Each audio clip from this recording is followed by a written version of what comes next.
What's up, everyone? Huge update. Whisk AI and ImageFX are officially moving to Flow by April 30th, 2026. If you've been using Whisk for consistent characters or scene blending, you need to learn this new workflow. Today, I'll show you how to generate images, create consistent characters in different scenes, add multiple people to one environment, and even animate them. Let's get started. Go to your browser, search for Google Labs, and click on Flow. Sign in with your Google account. Once you're in, hit New Project. Click where it says Nano Banana 2 to open your settings. Choose your aspect ratio, landscape for YouTube or portrait for TikTok, and set your output number.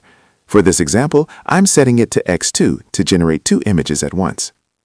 To keep your characters looking exactly the same, hit the plus icon to upload a photo or tap Generate to create a new one. Paste your prompt and hit Send. Once you have your results, look through the images, select the one that looks best, and tap the Save icon. Now that character is saved.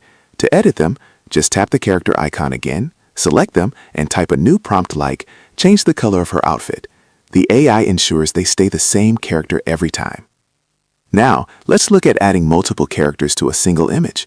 You can actually add up to 5 people into one scene. Go back to that character icon and hit the plus again to upload the images you want to add.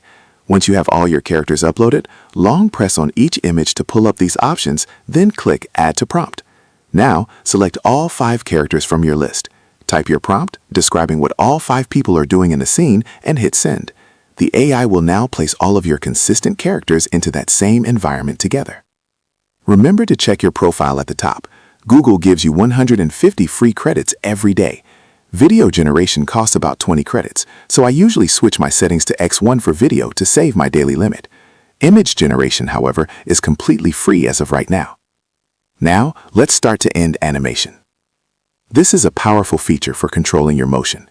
To set a specific start and end point, long press your first image and select Add to Prompt. This is your start frame. Long press your second image and select Add to Prompt as your end frame. Switch your settings to video, paste your prompt, and hit Send. The AI will bridge the 2 images, animating a smooth transition from the first photo to the last. To save your work, tap the image and select Download. You can even upscale it to 2K for the best quality. If you're finding anything difficult to do in Flow that you used to do in Whisk, let me know in the comments.